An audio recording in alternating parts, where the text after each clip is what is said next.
Hey there, subscribe to my channel, and also press this bell icon so you never miss any new updates, cause whenever we upload new video you will get a notification on your phone. Part 1. You will hear a mother, Shirley, talking to Kate, an admissions officer at a school. First, you'll have some time to look at questions 1 to 3.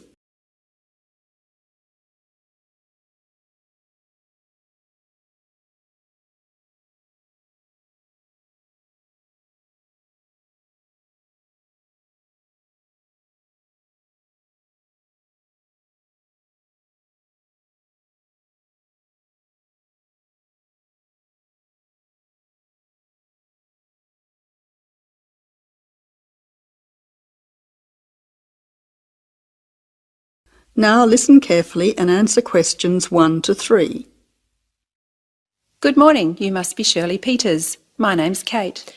Yes, hello, I'm Shirley Peters. Nice to meet you. You have a 10 o'clock appointment with us. That's right. I'm supposed to go to the admissions office. Is that here? Yes, it is. Please take a seat as I have several forms for you to fill in to enable you to enrol your son at this school. We have a form for your name, address and so on, one for the health of your son, and one for him to choose extra subjects to join in. Thank you. Now, firstly, this form is just so we have a record of your son's personal details. Can you fill it in for me? Yes, I'll do that now. Can I just check the details with you? Your son's first name is John. No, that's his middle name after his father, Richard John. My son's name is Colwyn. Can you please spell it C-O-L-W-I-N, not C-O-L-W-Y-N, as some people do? Yes, I'll make a note of that. And how old is Colwyn? I've put down that he's entering year 6, so therefore he's 11 years old, turning 12 this year. So at the moment, he's 11. Yes, correct. You now have some time to look at questions 4 to 10.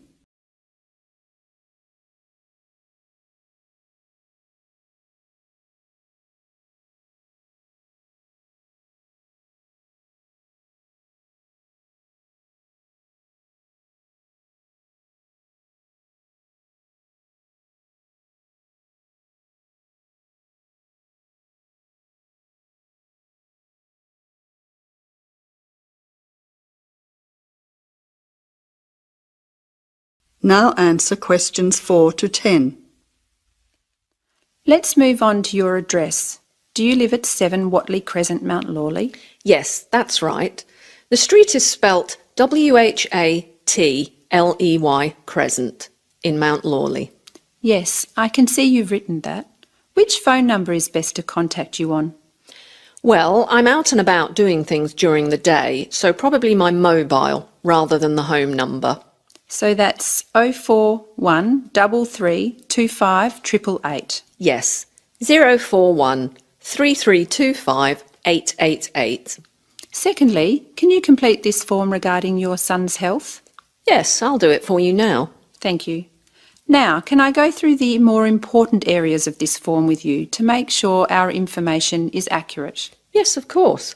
Is your son taking any medication at the moment that the teachers will need to be aware of? Yes, he has asthma, so he will be carrying his puffer in his school bag. So he has a puffer. Is he allergic to anything? Yes, peanuts. Actually, he should avoid all types of nuts. That's okay, because we have a policy of not having any nuts in our school. Is there anything else that you think we should be aware of? As I've written down, he also wears glasses, which he needs to keep on all the time. I'll highlight that section on the form so his teacher will know about his glasses. Finally, this school has a wide range of interesting subjects that your son can participate in. Could you mark on this form what your son would like to do? Yes, certainly. Here you are. Firstly, it seems your son is particularly interested in football, so I'll make a note of that. Secondly, with regard to music, would you like him to start learning the piano in music class? Yes, that would be fantastic. Now, turning to art, I'll let his art teacher know that he likes drawing cartoons. Wonderful. Finally, let's look at languages now.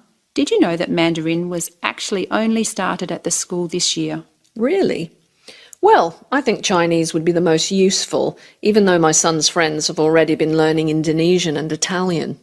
Well, now we have all the information we require about your son. We hope he enjoys himself at our school. I'm sure he will.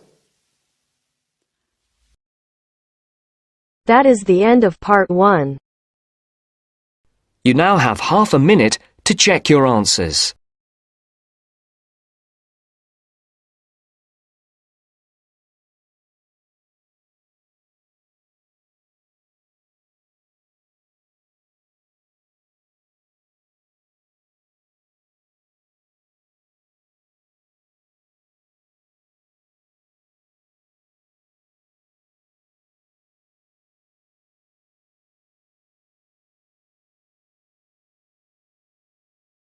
Now turns to part 2. Part 2. You'll hear a TV program on an organisation of environment protection. First, you have some time to look at questions 11 to 15.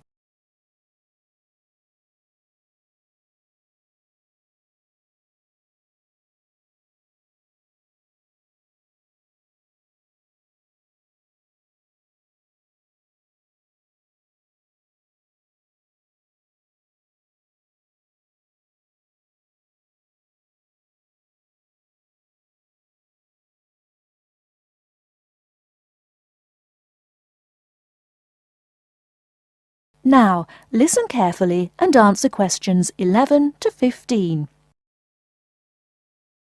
Today in our studio is Sue Gent, a staff member of Clean Up Australia. Thank you, Tony. As we know, the mission of Clean Up Australia is to inspire and work with communities to clean up, fix up and conserve our environment. Now, we are launching Say No to Plastic Bags campaign. The focus is to enable shoppers and retailers to reduce the number of plastic bags handed out at checkouts. How much do you know about plastic bags? Plastic is a recyclable resource. They are manufactured from non-renewable resources like oil and gas. The embodied petroleum energy contained in 8.7 checkout bags is enough to drive a car 1 kilometre. If plastic is not recycled, this embodied energy is lost from the resource chain. An estimated 36,700 tonnes of plastic bags are disposed of in landfill sites throughout Australia each year. Australians dump 4,000 recyclable plastic bags into landfills every minute. How does plastic litter harm the environment? Many thousands of seabirds and marine mammals die every year around the world as a result of plastic litter. When the animal dies and decays, the plastic is free again to repeat the deadly cycle. There are 2 reasons that plastic bags are particularly problematic in the litter stream. Firstly, they last from 20 to 1,000 years. Secondly, they escape and float easily in air and water, travelling long distances. Now, any questions from you? Before you hear the rest of the talk, you have some time to look at questions 16 to 20.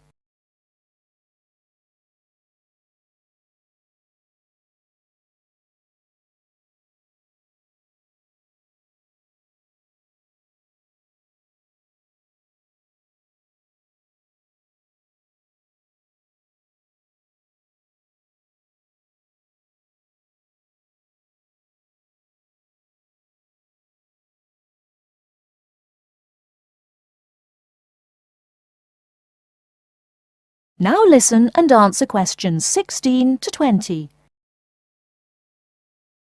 How can I help reduce the number of plastic bags used? In addition to saying no to plastic bags at supermarkets, you can help reduce plastic bags at convenience stores and takeaway food shops. These retailers account for 47% of single-use plastic shopping bags. You can help in the following ways. For example, you can keep a reusable bag in your car or handbag to use for unexpected purchases. Besides, if you have placed a big order at a takeaway store, ask for the food to be packed in a cardboard box that can later be recycled. Could you tell me where I can recycle my plastic bags? Well, most larger supermarkets and local stockland shopping centres have recycling facilities available. Remember to turn bags inside out and remove any receipts and food scraps before recycling.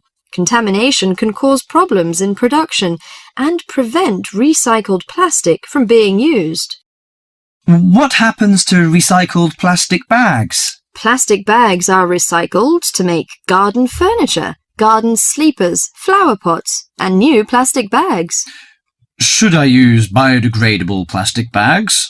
A biodegradable product is one that breaks down safely, by biological means, into the raw materials of nature and disappears into the environment. There is currently no Australian standard for biodegradable plastic bags. This means there is no guarantee that bags will completely break down, as claimed by their manufacturer. Until an Australian standard has been developed and these bags have been tested, Clean Up Australia cannot recommend using plastic bags that claim to be biodegradable. Overall, do our best to refuse, reduce, and reuse plastic bags whenever possible. If you throw plastic bags away, tie them in a knot. This limits the chance that they'll blow out of a bin or blow away in landfills. By following a few simple steps, we can stop plastic bags from blocking our drains and creeks, injuring our precious marine life, and harming our wildlife. That is the end of part 2.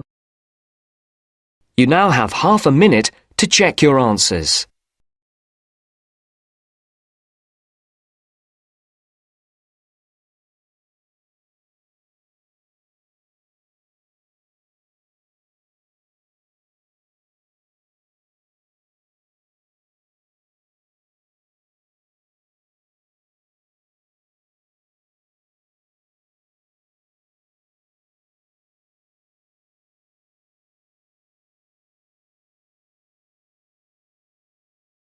Now turns to part 3.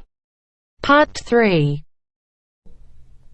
You will hear a talk given by Kate Tomerlin on the history of technology. First, look at questions 21 to 23.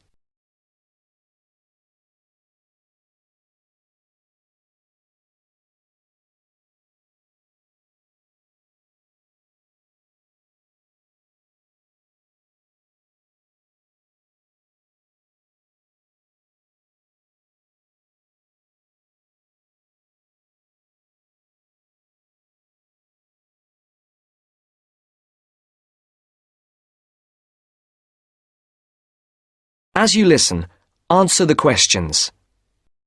Our talk today in this History of Technology series is about a feat of anti-engineering from the late 19th and early 20th century that is still very much with us today and that is linked with the history of the typewriter. It's the QWERTY keyboard.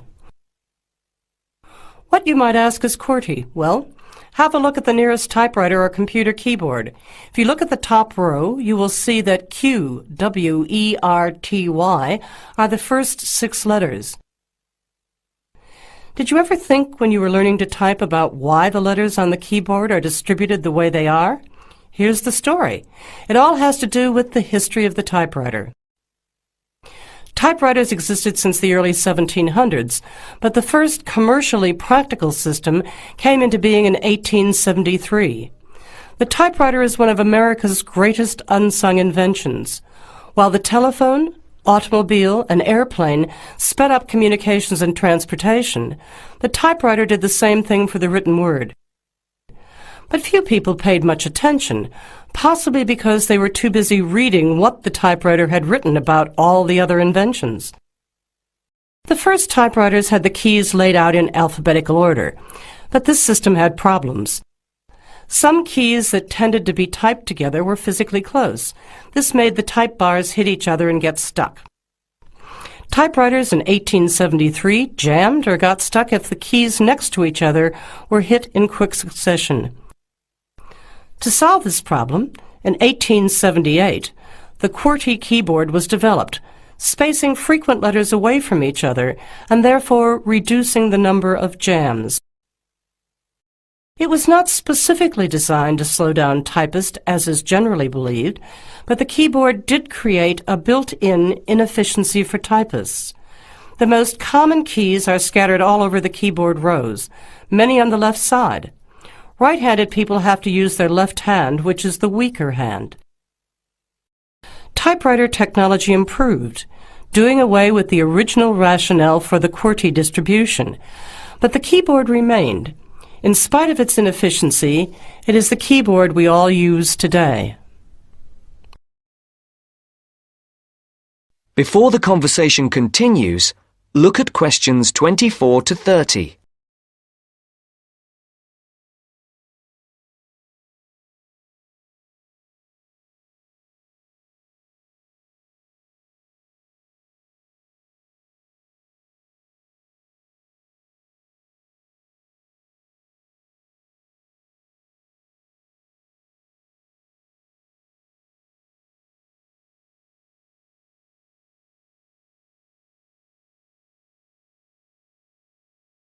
Now listen to the second part of the discussion. Already back in 1932, there was a solution to the problem. Efficiency expert August Dvorak came up with a new keyboard layout. His home row consisted of A, O, E, U, I, D, H, T, N, S, which includes all of the vowels as well as the most commonly used letters. On this keyboard, over 3,000 words can be typed using only the home row. In fact, 70% of all the work can be done on the home row, 22% on the row above, and 8% on the row below. The QWERTY keyboard allows only about 50 words to be typed without reaching for other rows. In addition, on Dvorak's keyboard, the right hand handles 56% of the workload and the left handles 44%, just about the opposite of the division of the QWERTY keyboard. This is an advantage for most right-handers. The Dvorak keyboard increased accuracy in typing by almost 50% and speed by 15 to 20%. How much labor did this Dvorak layout save? In one study, a group of typists was evaluated in the use of both keyboards.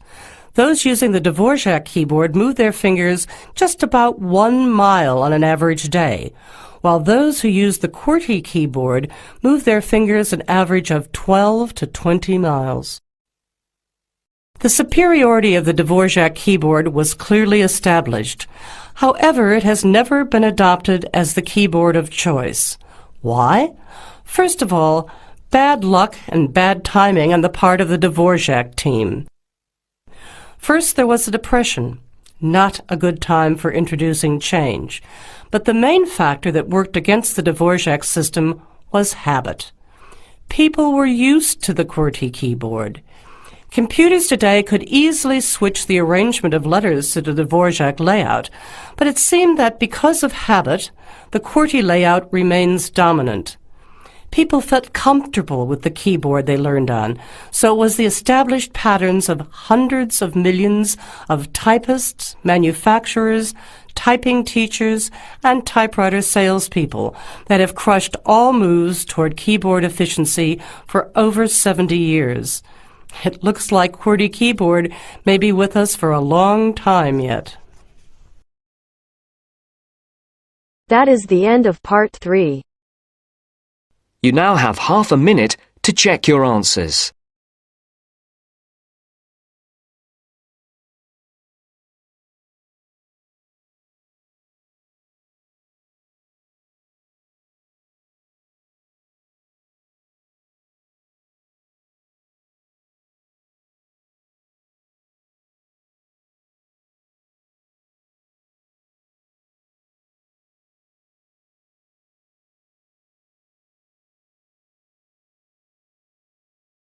Now turns to part 4. Part 4. First, you have some time to look at questions 31 to 40.